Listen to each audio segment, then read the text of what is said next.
உடனே சுவாமி லட்சுமணன் சீதை எல்லாரையும் அழிச்சுக்கிண்டு சுவாமி லட்சுமணன் ஹனுமார் எல்லாரையும் அழிச்சுட்டு வரவிட்டார்.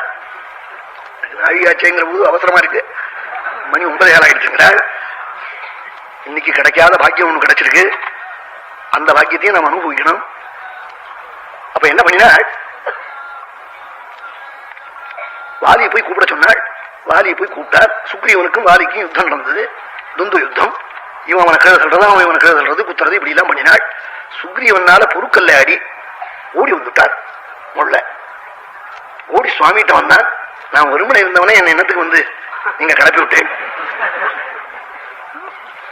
நான் பாட்டுக்கு ஏதோ வாழைக்கச்சல சாப்பிட்டு திருப்தியா இருந்தேன், என்ன இப்படி கிளப்பி விட்டுட்டு கடைசியில இப்படி விட்டுட்டேன்னு வந்து வருத்தப்பட்டான். சுவாமி சொன்னாள், உங்க 2 பேர்களுக்கு எனக்கு அடையாளம் புரியலே விட்டாள். யுபயோ ரூபமோகிதா, உங்க 2 பேர்களுக்கு எனக்கு அடையாளம் புரியலேன்னாள் சுவாமி. எத்தனையோ அர்த்தம் அதுக்குள்ள இருக்கு. உங்ககிட்டையும் ஒரு பாபம் இருக்கு, வாலிட்டையும் ஒரு பாபம் இருக்கு. பக்தனான லட்சுமணனை நீ நிறுத்தி வச்சுட்டே முதல்ல. அந்த பாகவத நிறுத்தின அபச்சாரத்துக்கு முதல் அடி முழுக்க உனக்கு ஃப்ரீயா விட்டுட்டேன்னு அர்த்தம். இந்த அடிபட்டாதான் உன் பாபம் போகும். வாலியத்தான் சொல்ல போறார், நீ அடிபட்டாதான் உன் பாபம் போகும், அப்பா அதுக்காக தான் அடிச்சேன் கொன்னேங்கிறார். இவன் பண்ணின அபச்சாரத்துக்கு இவனுக்கு தண்டனை வேண்டாமா? அப்படி ஜாடையா சொல்றாள். சுவாமி தன்னுடைய அவதார ரகசியத்தை காட்டாம பேசுறாள். நீயும் உங்க அண்ணாவும் ஒன்னா இருக்கு, நான் தப்பி ஒன்னு அடிச்சுட்டாக்கேன்னு இப்படி எல்லாம் சொன்னாள்.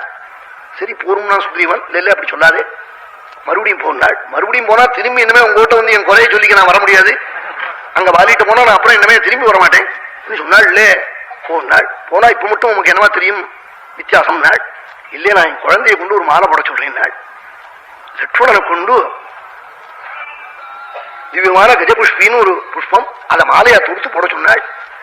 மாலையை போட்டார் லட்சுமணன். சுவாமிக்கு என்னன்னா பாகவதனுடைய அனுகிரகம் ஏற்பண்ணவனுக்கு அவனை நிறுத்தி வச்சுட்டான். முதல்ல அந்த அபச்சாரம் இவனுக்கு ராஜ்யஸ்ரீ வராம அடிபட்டு கிடந்தான், இவனுக்கு க்ஷேமம் உண்டாகணும் பாகவதாளுடைய அனுகிரகத்தினாலேன்னு லட்சுமணனை போட சொன்னாள்.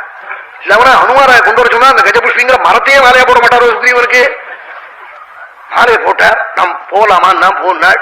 என்ன நீங்க பார்த்து போயிடலான்னா, இன்னுமே உனக்கு என்ன கவலை என்னாள், என்ன இப்ப என்னன்னு கேட்டான் சுக்ரீவன். லட்சுமணேன சமுத்பாட்ய ஈஷா கண்டே கிருதா தவா அத்யவாதி சமுத்தந்தே பயம் சோகஞ்சவானரா. லட்சுமணன் மாலை போட்டதுக்கு அப்புறம் இன்னுமே உனக்கு பயம் எதுன்னு கேட்டாள் சுவாமி. அவன் என் குழந்தை மாலை போட்டுட்டான்.